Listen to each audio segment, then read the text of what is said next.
1500 से कितना 1000 BC के लिखेंगे। इसमें आगे जो पीछे पढ़ लिए थे ऋग्वैदिक काल क्या है, पढ़े थे ना पूरा कि ऋग्वैदिक काल में संहिता रचना, मतलब कि जो अति ऋग्वैदिक से क्या हो गया था कि यहाँ से प्रारंभ हो गई थी, तो वो सब पढ़ लिए। तो इसमें आगे लिखेंगे, कंप्लीट करेंगे आज कि क्या है कि लिखेगा 7वें मंडल में दशराग युद्ध का उल्लेख मिलता है।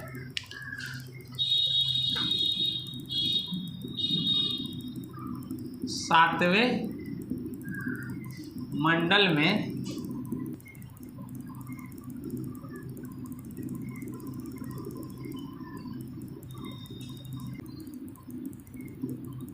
युद्ध का उल्लेख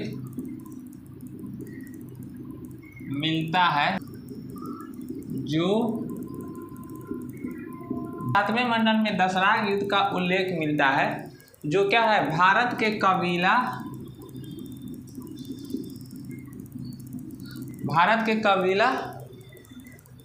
और 10 कसीलों युद्ध हुई थी। 7वें मंडल में क्या है दशराग युद्ध का उल्लेख मिलता है।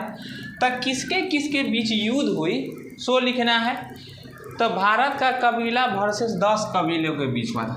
उस समय में क्या था कि जो ये पहले छोटे छोटे एरिया होते थे उसको बांट दिया गया था किस रूप में, कबीला के स्वरूप में। और उस कबीले के प्रमुख जो होते थे वही कहलाते थे क्या, सरदार के रूप में। और वही सरदार आगे जाकर के किस रूप में ले लिए, राजा के रूप ले लिया। तो अब यही करा कि वर्सेस कितना, तब कबीला वर्सेस हुआ था 10 कबीले के बीच। 10 कबीले की तरफ से था सुदास नामक राजा, और 10 कबीले के तरफ से था 10 कबीलों की राजा, 10 कबीलों की राजा कबीला मिलकर बना था। क्या है 10 कबीला जो था वो क्या मिला था, कबीला मिलकर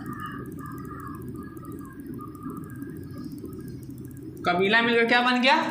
तो इधर था 10 कबीलों की एक राजा, पूरा समूह था इस तरफ, और इस तरफ क्या था कबीला था एक, उस कबीला का एक, इधर 10 कबीला था इधर एक कबीला था, उस कबीला में क्या था सुदास नामक राजा थी।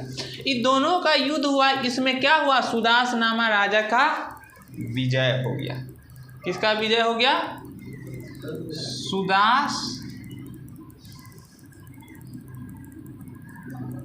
सुदास नामक इसका जो एक कबीले थे वो किसको हरा दिए, 10 कबीलों को हरा दिया।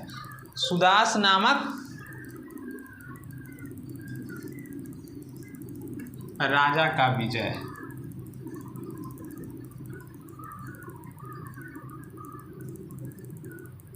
सुदास नामक राजा का विजय हुआ, ये लिख लेंगे, सुदास नामक राजा का विजय हुआ।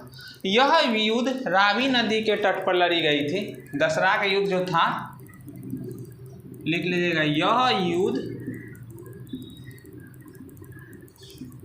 रावी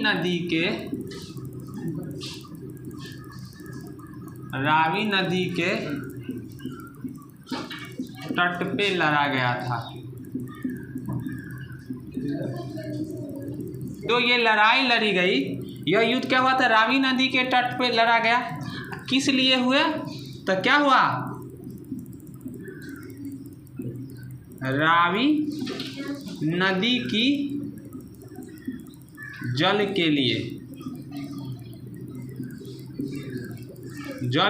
लड़ा गया। किसके लिए लड़ा गया, रावी नदी के जल के लिए लड़ा गया। और दूसरा क्या था, एक रावी नदी के जल के लिए, तो जल किस रूप में उपयोगिता थी, तो जल बहुत सारे चीज़ों में उपयोग होगी कि नहीं, तो मुख्य रूप से धन गाय पशुओं की रक्षा के लिए भी लड़ी गई। धन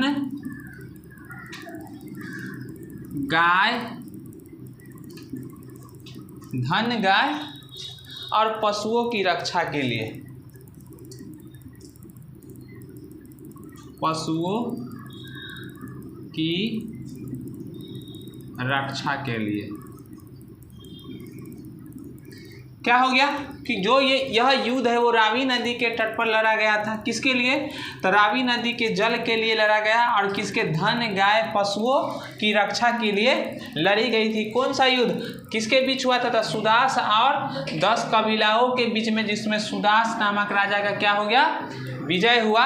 यही मुख्य बिंदु है। सो लिखेंगे यह मंडल, कौन मंडल? 7वें मंडल की बात हो रही है पूरा यहाँ पे। यही 7वें मंडल में चर्चा है। 7वें मंडल में दशरथ युद्ध की चर्चा दी गई है। किस में? तो 7वें मंडल में। तो 7वें मंडल में ये क्या हुआ कि रावी नदी के तट पर जो लड़ाई हुई उसकी। और नेक्स्ट लिखेंगे कि इस मंडल में, यह मंडल प्राचीनतम माने जाते हैं जो 3 पाठ में मिलते हैं। कहा कि यह मंडल है जो पहला और 10वां मंडल सबसे लास्ट में जोड़ा गया था, तो वही कहा है कि ये 7वें मंडल है जो लिखेगा। यह मंडल प्राचीनतम माने जाते हैं, यह मंडल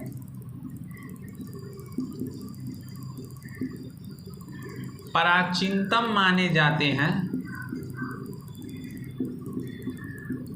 यह मंडल प्राचीनतम माने जाते हैं जो 3 पाठ में मिलते हैं,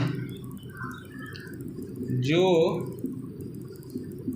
3 पाठ में मिलते हैं। कितने पाठ में मिलते हैं? 3 पाठ में मिलते हैं। कितने पाठ में? जो 3 पाठ में मिलते हैं। तो इस तीनों पाठ का नाम लिख लीजिएगा। पहला है साकल, जिसमें 217 मंत्र है। साकल जिसमें कितना मंत्र? 217 मंत्र। उसके बाद दूसरा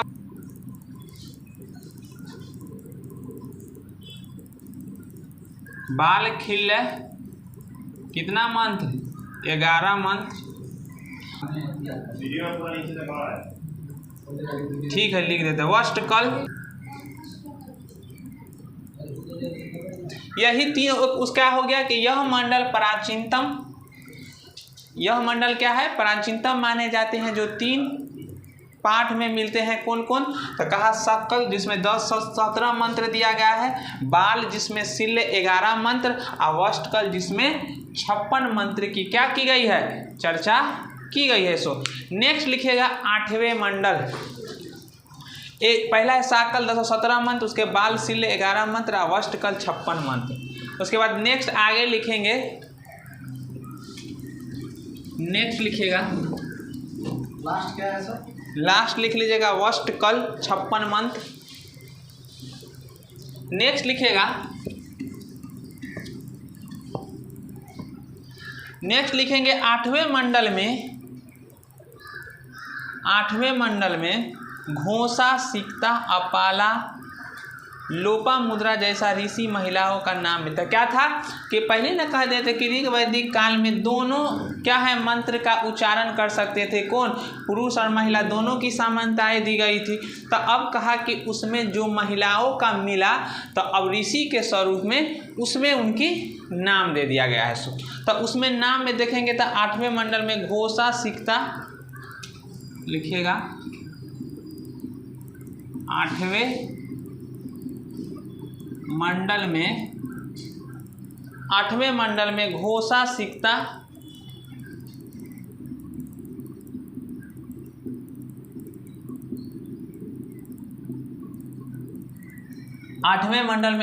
सिकता, अपाला कौन कौन का मिलता है? 8वें मंडल में लिख लेंगे घोषा, सिकता, उसके बाद अपाला, उसके बाद लोपामुद्रा, लोपामुद्र या मुद्रा कहा जाता है, लोपामुद्रा जैसी ऋषि महिलाओं का नाम मिलता है। जैसी ऋषि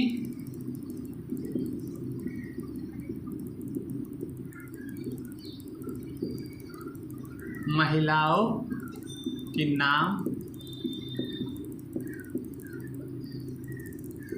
मिलती है। क्या है? जैसी ऋषि महिलाओं का नाम मिलती है। किस किस की? घोषा, सिकता, अपाला, लोपा, मुद्रा। नेक्स्ट लिखेंगे 9वें मंडल। नौवें मंडल क्या है, इतनी सुव्यवस्थित ना बता दिए कि ऋग वैदिक काल में क्या हुआ कि इसमें महिला पुरुष दोनों। तो अब कहे थे कि क्या है कि यहाँ पे कोई कर्म कांडे नहीं चल रही है, जैसे जिस तरह से कहा कि नेचुरल प्राकृति ईश्वरीय स्वरूप को माना गया और कहा जाता है कि ऋग वैदिक जो काल थी ईश्वरी द्वारा संचालित की जा रही थी।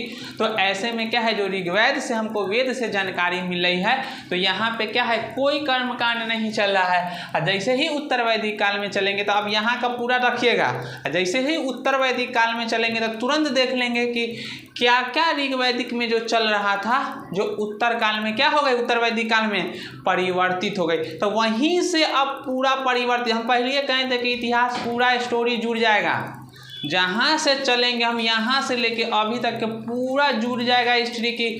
अब यहाँ पे जैसे ही आ गए तो उत्तर वैदिक काल में कर्मकांड चल जाएगा, कर्मकांड चलेगी तो अब महिला को पड़ता, अब वहाँ पे यहाँ पे व्यवस्था आ जाएगा वर्णों का, वर्णों का 4 व्यवस्था, लेकिन वर्ण आएगा तो यहाँ पे क्या रहेगी, कर्म के अनुसार चलेगा।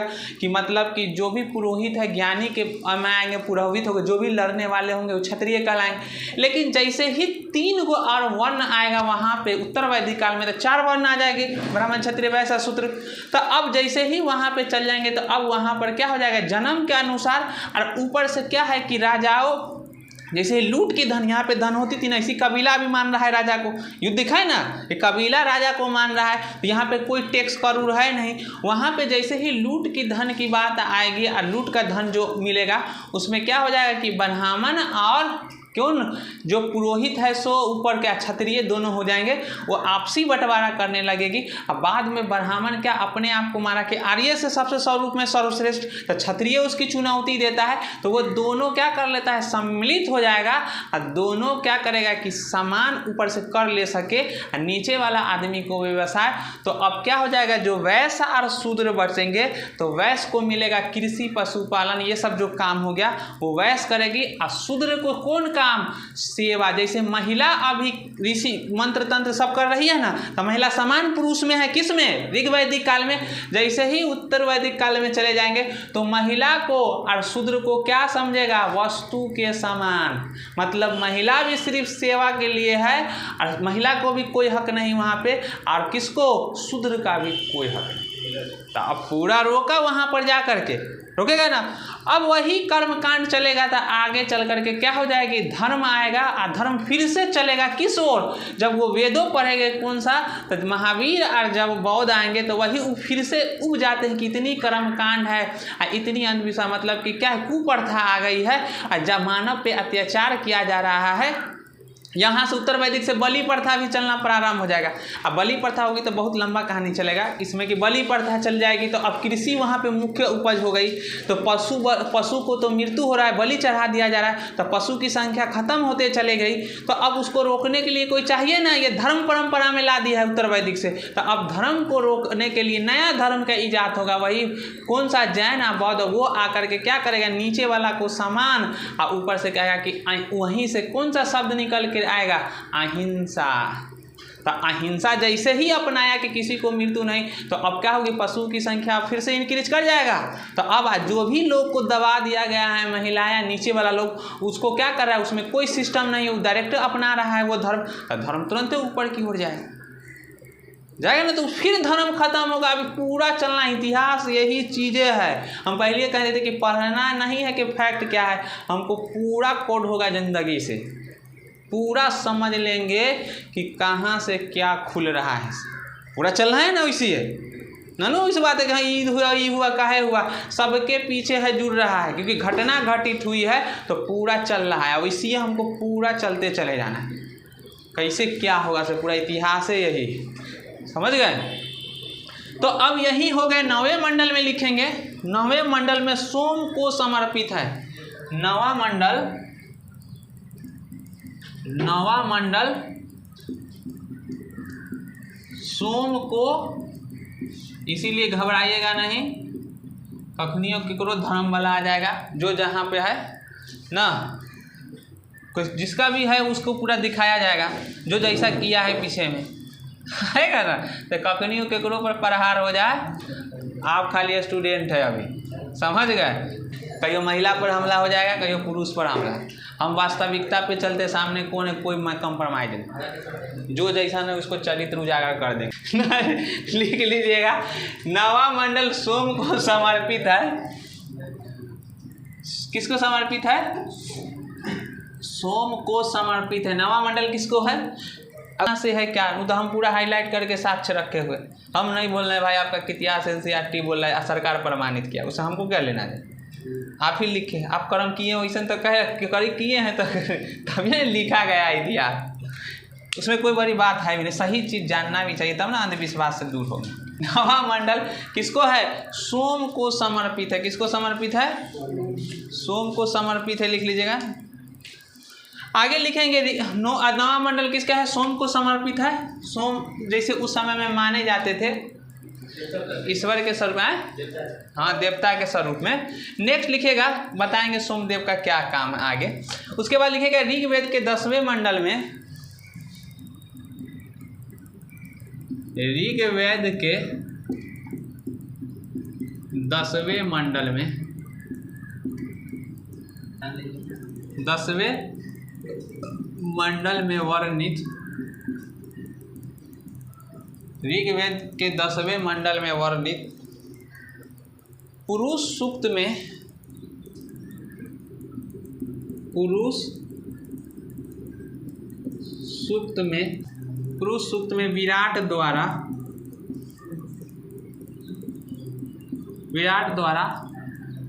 4 वर्णों, कितना वर्णों में बांटा गया है? 4 वर्णों में बांटा गया है। विराट मतलब क्या होता है? सर्वश्रेष्ठ, मतलब जो आर्य थे, जो आर्य को कहा गया ना सबसे सर्वश्रेष्ठ, तो वही सर्वश्रेष्ठ में सबसे ऊपर कौन आए? विराट। विराट ही सबसे सर्वश्रेष्ठता में किनका नाम पड़ा? ब्राह्मण, वही ना सबसे ऊपर विराट। तो अब वही ना 4 वर्ण में बट गया, कौन कौन?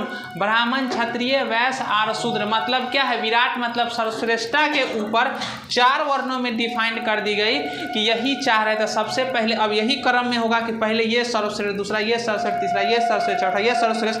तो अब यही कहा गया कि ये चारों को बांटे ऋग्वेद के 10वें मंडल में वर्णित पुरुष।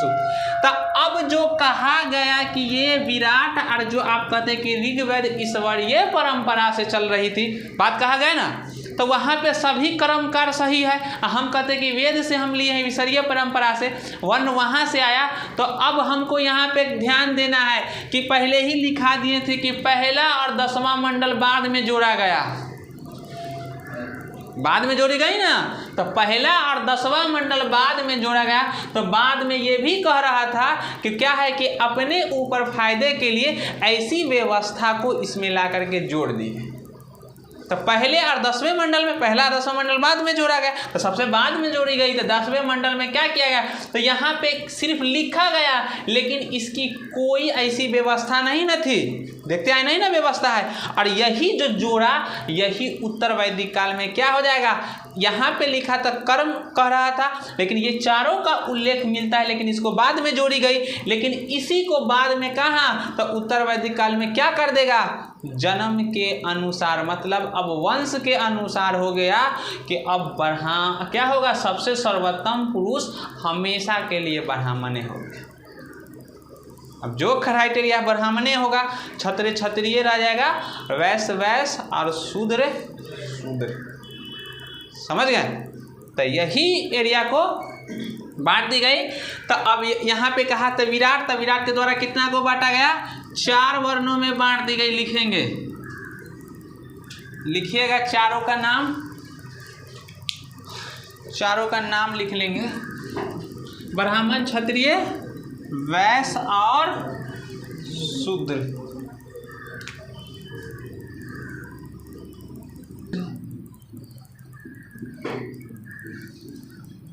परम पुरुष के सीख के यहीं पर आगे जाकर के क्षत्रिय किससे निकले? भुजाओं से। तो अब यहीं पे जो बाद में चर्चा हुई कि रे भाई ये कौन बात हो गया, सभी का जन्म एक ही से होता है, तो ये कैसे कोई हो गया जन्म का है ब्राह्मण हो गया, परम पुरुष के मुख से निकला जो सर्वश्रेष्ठा था से क्षत्रिय निकला भुजाओं से, तो सब तो वैसा ही जन्म हो रहा है। ये कैसे कौन कहाँ से निकल गया? परम पुरुष मतलब सर्वश्रेष्ठ, जो कहा गया था ना कि आर्य मतलब जो व्यक्ति थे उसमें सबसे सर्वश्रेष्ठ है, उन्हीं ने वेद की रचना की। तो कहा कि हमारा जन्म हुआ है ना, उस सबसे परम पुरुष जो थे ईश्वर, उसकी श्रेष्ठता में सबसे पहले वो हमको मुख से बना, इसीलिए हम सबसे ऊपरे वर्ण में। समझ गए? यही तो गलत है, बात में खत्म कर दी गई।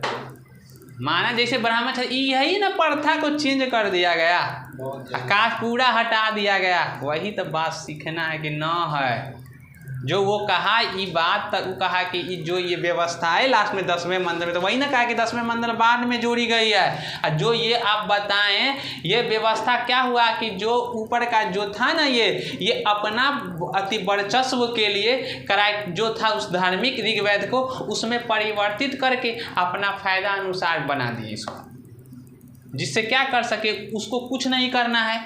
मतलब जो ऊपर वाले थे उसको कुछ नहीं करना है, मतलब कि इसी तरह से अपना चलाते चले जाना है पूरा।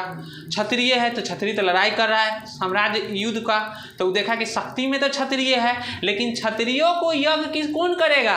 ब्राह्मण। और दान में जो भी संपत्ति होगी तो वो दान में भेंट कौन करेगा? क्षत्रिय भी उसको करेगा। तो सबसे ज़्यादा धनवान तो वही होगा, कैसी हो, यज्ञ वही करवाएगा, दान पुण्य आपको वही करवाएगा, वो करेगा कुछ नहीं, उसको काम है सिर्फ वही। अब बाद में रोक भी दिया गया कि वेद महिला पढ़ नहीं सकती कोई किसी का भी, और नीचे वाला को भी शूद्र का पढ़ने का अलावे।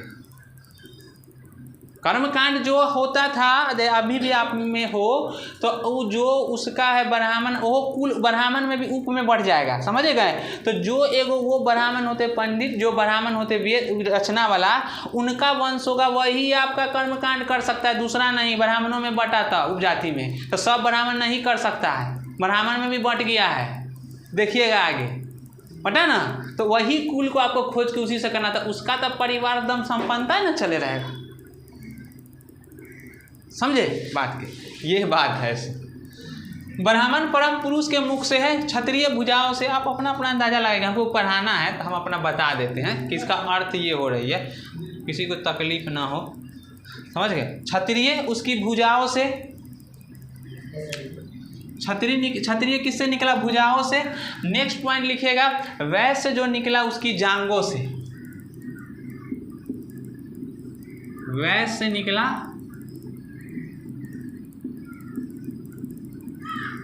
उसकी किससे? जांघों से। इसमें कहानी चलता है ना, परम पुरुष के मुख से क्षत्रिय भुजाओं से, वैसे उसकी किससे निकली? जांघों से। और शूद्र किससे निकला? शूद्र निकला उसके पैरों से।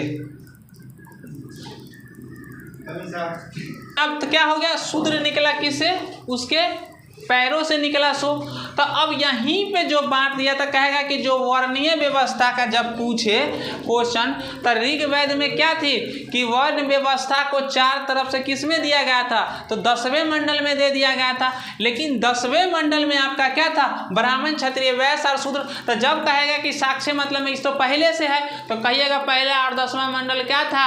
बाद में जोड़ी गई थी। जो प्राचीन डायरेक्ट मिली उसमें इस दोनों में क्या हुआ था? लिखा गया कि ये बाद की काल की बात है, समझ गए? तो अब वहां पे मिला कौन? ब्राह्मण, क्षत्रिय, वैश्य और शूद्र। लेकिन ये परंपरा कहाँ ऋग्वेद में प्रचलित नहीं है। क्लियर रखिएगा कॉन्सेप्ट। ये परंपरा कब से चलेगी? उत्तर वैदिक काल से। तो जितनी अच्छी प्रथा के बात करें उसको हम डायरेक्ट टिक लगाएंगे ऋग्वैदिक, और जैसे ही गलत जो कर्म कुप्रथाएं चालू हो जाएगी कहाँ से? तो उत्तर वैदिक काल से। तो लिखिएगा नेक्स्ट, ऋग्वेद के मंत्रों में प्रयुक्त शब्द की संख्या, नेक्स्ट लिख लीजिएगा, ऋग्वेद के मंत्रों में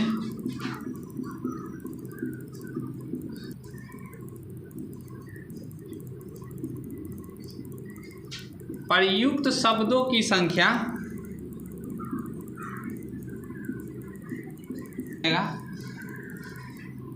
15, 39, 72 है। 1,53,972 लिख लीजिएगा, जिनमें आर्य शब्द 33 बार आता है, जिनमें आर्य शब्द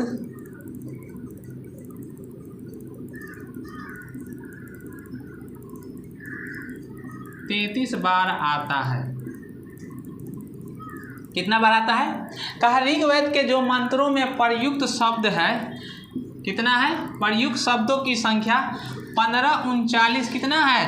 72 है, जिनमें आर्य शब्द कितना बार आता है? 33 बार। किस शब्द की चर्चा है? आर्य की चर्चा की गई है। नेक्स्ट पॉइंट लिखेगा, आर्य की सर्वाधिक महत्वपूर्ण नदी। नेक्स्ट पॉइंट लिखेगा, आर्य की सर्व प्रमुख नदी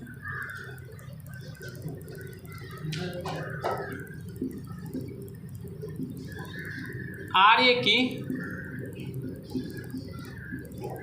सर्व प्रमुख नदी, नदी या लिखेगा महत्वपूर्ण नदी।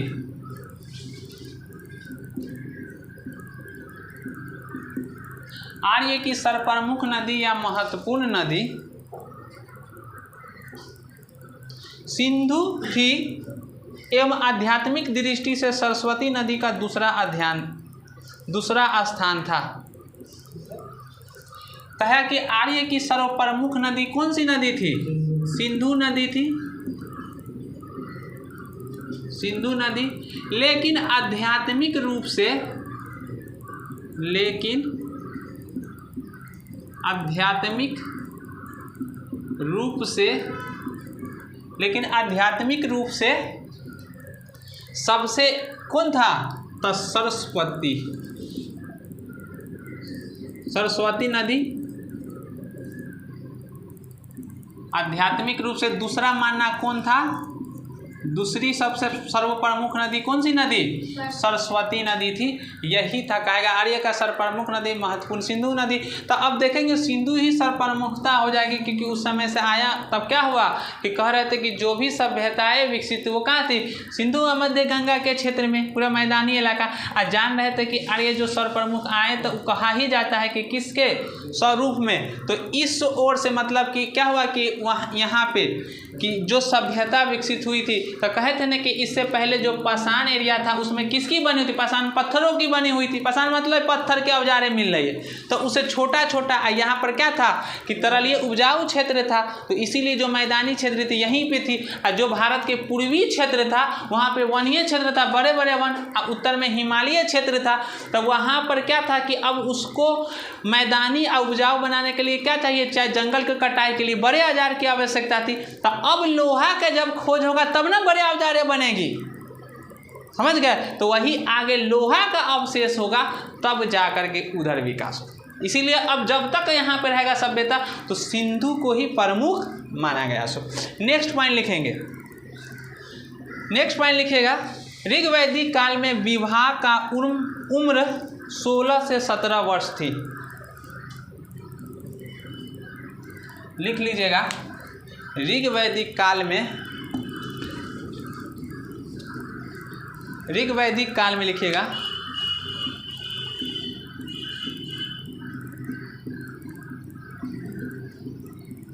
ऋग्वैदिक काल में विवाह का उम्र कितना वर्ष था? 16 से 17 वर्ष। तो देखिए सब सुव्यवस्थित चल रहा है। अभी भी 18 वर्ष उम्र है शादी का, उस समय चल रहा था 16 वर्ष। अब बाद में देखिएगा जब बहुत बड़े का जैसे काल परिवर्तित होगा, जब आएंगे 12वीं 13वीं 14वीं सदी में, तो उस समय में कितना में हो जाएगा? जैसे 5वीं 6वीं 7वीं में, तो उस समय में 10 साल 12 साल में ही शादी हो रही।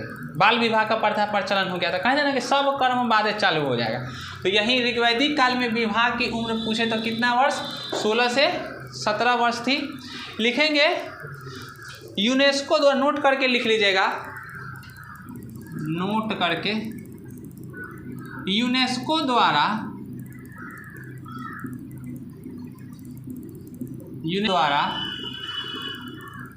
ऋग्वेद को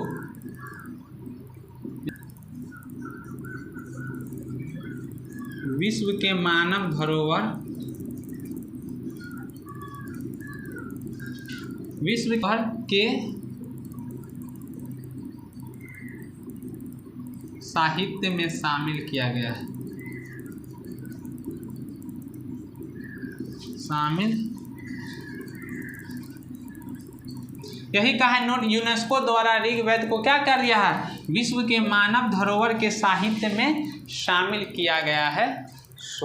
इसको धरोहर सूची में भी डाल दी गई। अभी उस अभी बीपीएससी में क्वेश्चन पूछा हुआ था कि कौन इसमें से अति है विश्व धरोहर में है, कुछ दिया था उसमें, ऑप्शन था लाल किला, इंडिया गेट, और कौन सा ऑप्शन था ध्यान नहीं, ऐसे पूछ देता विश्व धरोहर की जो सूची होती है उसमें। तो यही आपका क्या हो गया, पूरा ऋग्वैदिक काल के यहाँ तक के कंप्लीट हो गई है, समझ गए। तो यही पूरा यहाँ पे क्या था, आर्य का ऋग्वेद में पूरा देख लिए कि ऋग्वेद जैसे ही चालू होता है तब वेद होता है, और वेद से आगे चल करके क्या हो गया कि वहाँ पर पूरे देखे कि जो मंडल है उस मंडल सूक्त है, मंत्र है, व्यवस्थाएं जो थी, तो तब पूरा ऋग्वेद क्या था कि ईश्वरीय परंपरा के स्वरूप में, मतलब वहाँ पे वेदों के अनुसार, मतलब जहाँ से हमारा साहित्य वेद की जानकारी चलती है उससे, और वहाँ पे जो भी अभी जो चल रहा है वो क्या है, जिस तरह से हमको मिला साहित्य के स्वरूप में,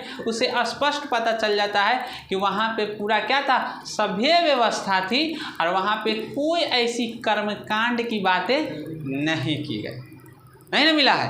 अब आगे जा कर के आप देखेंगे भौगोलिक, ऋग्वेद के भौगोलिक विस्तार, समझ गए। नेक्स्ट टॉपिक लिख लीजिएगा,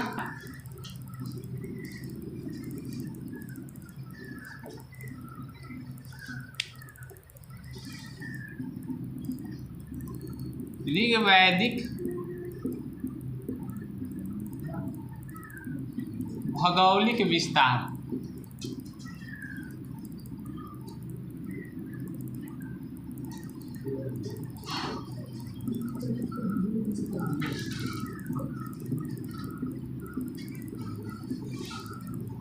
ऋग्वैदिक भौगोलिक विस्तार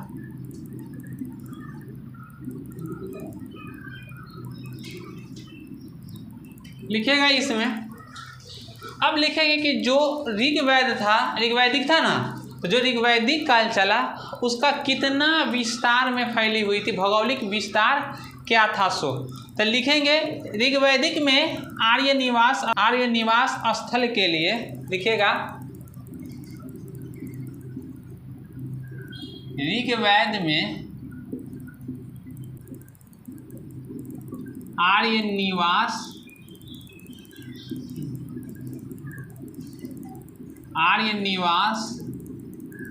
स्थल के लिए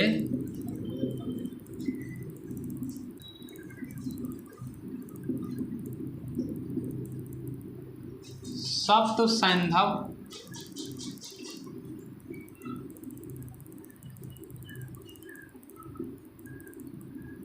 कौन सा, ऋग्वेद में आर्य निवास स्थल के लिए सप्त सैंधव क्षेत्र का उल्लेख मिलता है,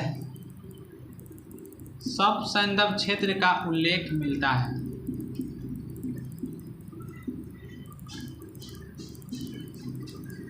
किसका उल्लेख मिलेगा है कि ऋग्वेद में जो आर्य का निवास स्थल बताया गया वो क्या था, सप्त सैंधव, जो सैंधव का क्षेत्र था, तो सप्त सैंधव का क्षेत्र का क्या मिलता है, तो जो 7 नदियाँ थी ना, 7 सैंधव क्षेत्र का, तो वही सप्त सैंधव क्षेत्र तक की एरिया को ही वो फैला हुआ था।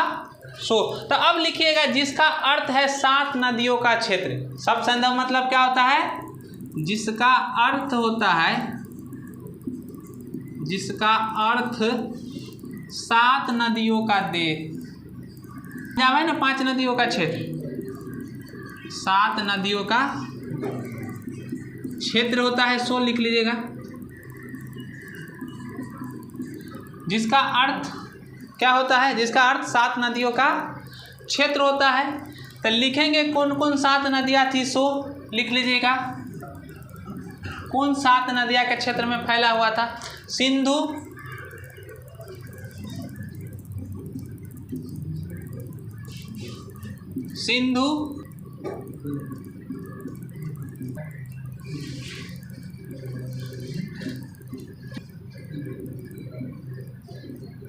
सतलज,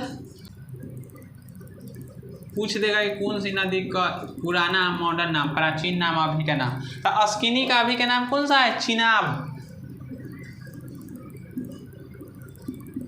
चिनाब। उसके बाद नेक्स्ट लिख लीजिएगा विपाशा।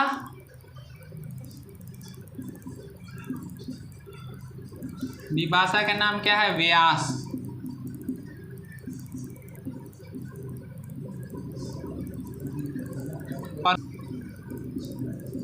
रावी। वितस्ता के झेलम। यही है सिंधु, सिंधु नदी, सरस्वती नदी, सतुद्री, सतलज नदी, अस्किनी चिनाब नदी, विपाशा व्यास नदी, और परुसनी रावी नदी, वितस्ता कौन सी नदी? झेलम नदी। यही 7 नदियों पर कौन नदी फैला हुआ है? यही 7 नदियों पर आपके किस क्षेत्र है? तो ऋग वैदिक का भौगोलिक विस्तार है। क्लियर? चले आगे। लिखेगा ऋग वेद से प्राप्त जानकारी के अनुसार, ऋग वेद से प्राप्त जानकारी के अनुसार लिख लीजिएगा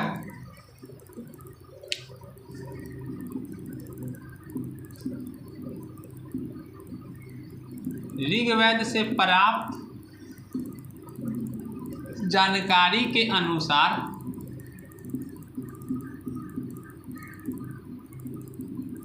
ऋग वेद से आर्यों का विस्तार, ऋग वेद से प्राप्त जानकारी के अनुसार आर्यों का विस्तार किस किस रूप में थी? सो आर्यों का विस्तार। अब यहाँ पे क्या था? नदियों के क्षेत्र सिंधु, सरस्वती, सतुद्री, अस्किनी, अस्किनी क्या है? चिनाब, विपाशा, परुसनी और वितस्ता।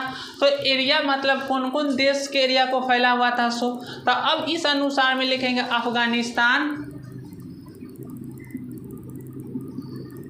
अफगानिस्तान।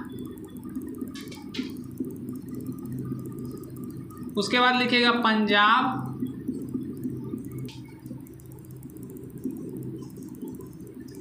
पश्चिमी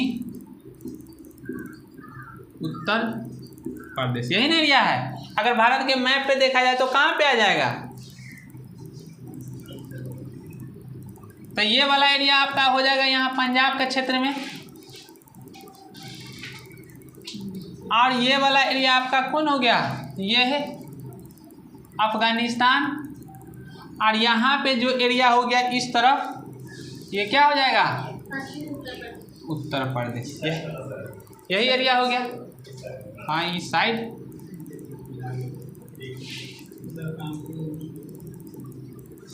ठीक है, क्लियर है। लिखेंगे सतलज से यमुना तक के क्षेत्र ब्रह्मावर्त कहलाता था। सतलज से यमुना तक के क्षेत्र, नेक्स्ट पॉइंट लिखिएगा, सतलज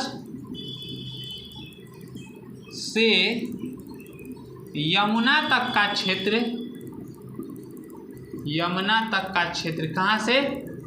सतलज से यमुना, जो सतलज नदी थी ना, सतलज से यमुना नदी, तो यही सतलज से यमुना तक का जो क्षेत्र था वो ब्रह्मावर्त कहलाता था।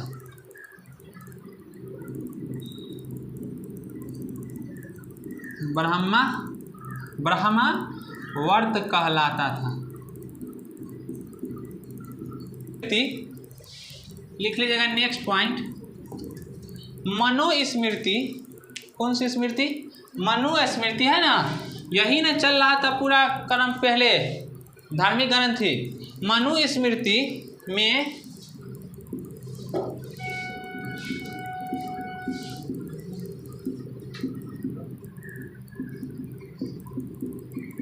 सरस्वती,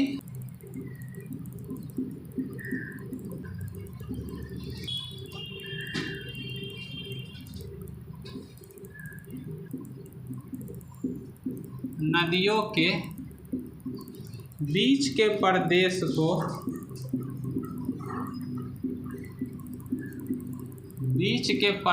को ब्रह्मावर्त पुकारा गया है। उसे ऋग्वैदिक सभ्यता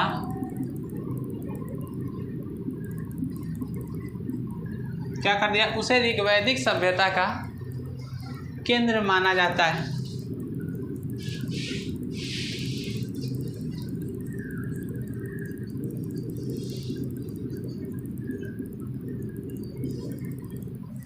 क्या होगा कि मनु स्मृति में जो सरस्वती है, कौन सी सरस्वती और दृष्टद्युति नदियों के बीच के प्रदेश को क्या कहा जाता है, ब्रह्मावर्त पुकारा जाता है। कौन सा वर्त, ब्रह्मावर्त पुकारा जाता है। और नदी जो था कहाँ से, सतलज से यमुना, क्वेश्चन का है तो सतलज से यमुना के क्षेत्र को क्या कहा गया ऋग्वेद में, ब्रह्मावर्त। तो अब कहा गया ब्रह्मावर्त पुकारा गया तो किसके, तो मनु स्मृति में जो सरस्वती नदियाँ थी।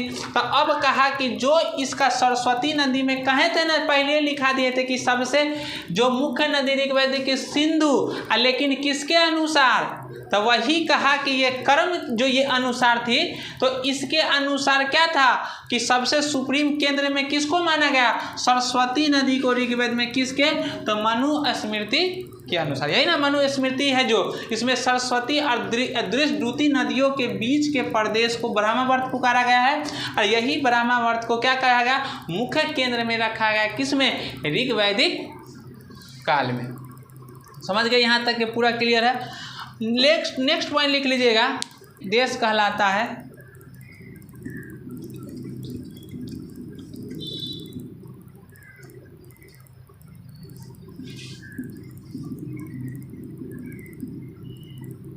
गंगा यमुना।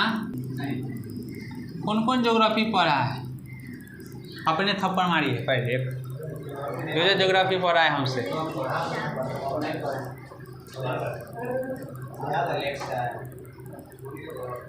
दो नदियों के बीच के क्षेत्र को दोआब ना कहा जाता है। खाली पढ़ेगा एक दिन में, सर ये साइंस पढ़ा दीजिए गंगा, हाँ सब खाली पढ़ेगा। इतना चीज़ पढ़ा दिए है कि कोई एग्जाम निकाल ले। दो नदियों के बीच का नाम नहीं याद है तो एक दिन रिवीजन करता है, जाके पढ़ लिए नोट्स पूरा, भर दिन पढ़ाइए। सर ये क्वेश्चन आया हुआ था, वो साइंस वाला ना बना है। सर जी कल हिस्ट्री वाला ना बना है, परसों अनुच्छेद वाला ना बना है।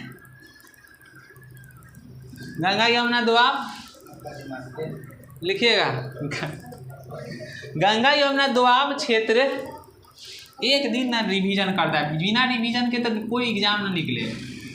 और पूरा खेल रिवीजने का, जब तक ना हम रिवीजन ना करेंगे तब तक क्लियर होगा ही नहीं। जो पढ़ ले उसको हम रोज़ रिवीजन करना है, जितना पढ़ रहे हैं नया उतना रिवीजन करना है। सो बात होता है। तो आपको खाली पढ़ना है, ना रिवीजन करना है, ना मॉक टेस्ट लगाना है। नौकरी सबसे आगे नंबर में लगेगा, सबसे पहले हमरे लेना है। ना मॉक टेस्ट लगाएगा, मॉक टेस्ट लगाइए ना लगाएंगे,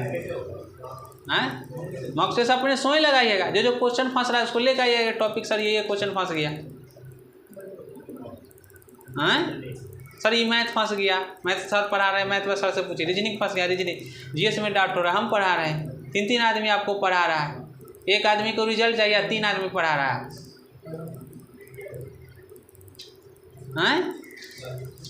मॉक लगाइएगा घर, जहाँ प्रॉब्लम हो, जिस मैथ रीजनिंग जीके जीएस जो न बन रहा है यहाँ पे पूछ लीजिए आज। उसके बाद आपको रोज़ रिवीजन लेना है। उसके बाद साप्ताहिक टेस्ट होता है, उस टेस्ट में आपको बैठना है। फिर नया जो नोट्स लिखा रहे हैं उसको रिवीजन करना है। फिर जब मॉक लगा रहे हैं उसमें तो कोई टॉपिक गलती है उसको खोल के देखेंगे। अगर उससे फिर कोई नया आ गया तो फिर किताब पढ़ लेंगे कि सर यही वाला टॉपिक हमारा बार बार फंस रहा है, बता दीजिए। तब एक्स्ट्रा बता सकते हैं, संडे को रख देंगे क्लास के। हाँ जिनका टॉपिक जो टॉपिक है आज ये टॉपिक पूरा पढ़ा देंगे। तो पढ़िएगा, सिनेमा देख के लेगा, सीटी बजा के। ठीक है, गंगा यमुना दोआब। हाँ उसको पढ़िए यूट्यूब पर जाकर पूरा, तो आप पढ़े नहीं है। हाँ तो इस हमसे पढ़े हैं, वही तो बात गलती है, कहीं और पढ़े नहीं। इसको जो 1 से 12 तक कहे थे ना उसने वीडियो में, तो वीडियो में कहे नहीं पढ़ते हैं। वीडियो में आप पढ़ के आइए और तब फंस जाए तो हम है। पाषाण काल जो पढ़े ना, पूर्व मध्य नव पाषाण काल, उसको पढ़ के आप कल आइए, समझ गए। जो वीडियो अपलोड काहे कर रहे हैं कि उसमें 1 से 12 तक 10-12 तक के तो हम पाषाण काल में घूम रहे हैं। अब ना सिंधु में आए, सिंधु से पहले तो पूरा पाषाण आए मिलेगा आपको। 4 वीडियो है सिंधु का, 4 से 5, 15 को में से 10 वीडियो तो आपको पाषाण काल में घुमा रहा है, समझ गए। तो 10 वीडियो देख के आइएगा, 10 घंटा का है 2 दिन में, उसके बाद आपका पूरा पाषाण कंप्लीट हो। लिखे गंगा यमुना दोआब क्षेत्र, लिखिएगा गंगा यमुना दोआब क्षेत्र ब्रह्मावर्षी देश कहलाता है।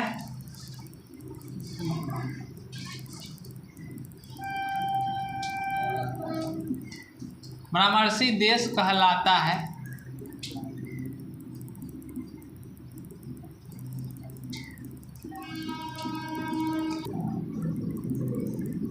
जबकि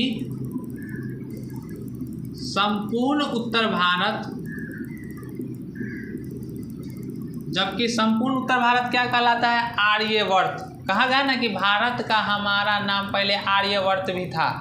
तो यही जो गंगा और यमुना का दोआब क्षेत्र है, पढ़ाए होंगे ये ज्योग्राफी में हम, गंगा यमुना पूरा, तो यमुना कैसे निकली आज, कहाँ देवप्रयाग में आके गंगा से मिली संगम पर से। तो अब ये पूरा पश्चिमी के क्षेत्र को कवर कर रहा है, यमुना के एरिया को, और गंगा ऊपर वाला हिमालय से निकल रही है, उत्तराखंड के ऊपर वाला क्षेत्र से निकल रही है ना। तो इसका पूरा बीच का फैलाव क्या हो गया भारत के बीच के, ये पूरा गंगा ही क्षेत्र का बीच मैदानी इलाका होगा। उत्तरी मैदान टचे करेगा गंगा के ही दोआब के क्षेत्र पर, तो वही जो बीच का एरिया पूरा हो गया वो आपका क्या कहलाता है कि गंगा यमुना दोआब ब्रह्मवर्षी देश कहलाता है। और जो पूरा उत्तर भारत जो हो गया वो उत्तर भारत आपका कौन नाम से कहला गया? आर्यवर्त। उत्तर भारत कौन नाम से जाना गया उस समय में? आर्यवर्त के नाम से जाना गया, आर्यवर्त के नाम से जाना गया,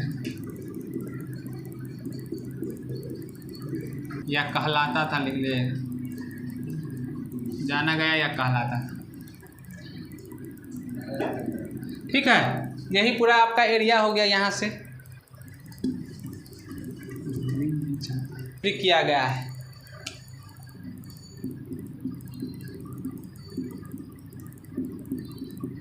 वैदिक संहिता में कुल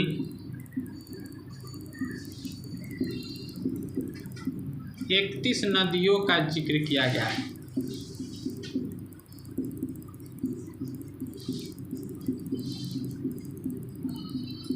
जिक्र किया गया है। रहने देते हैं इतने तक, मिलेंगे कल।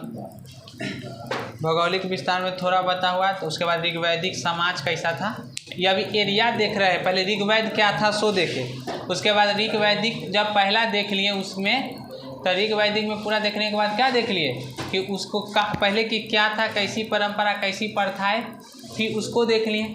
सेकेंड बार वाला में हम देख लिए कि अब ऋग्वेद जो था, ऋग्वैदिक काल, तो कितना एरिया को कवर कर रहा था और कितना एरिया में ऐसी थी। सो अब देखेंगे कि जब ऋग्वैदिक काल चल रहा था तो उसमें पूरा देखेंगे कि अब लोग कैसे थे, ऋग्वैदिक समाज कैसा था।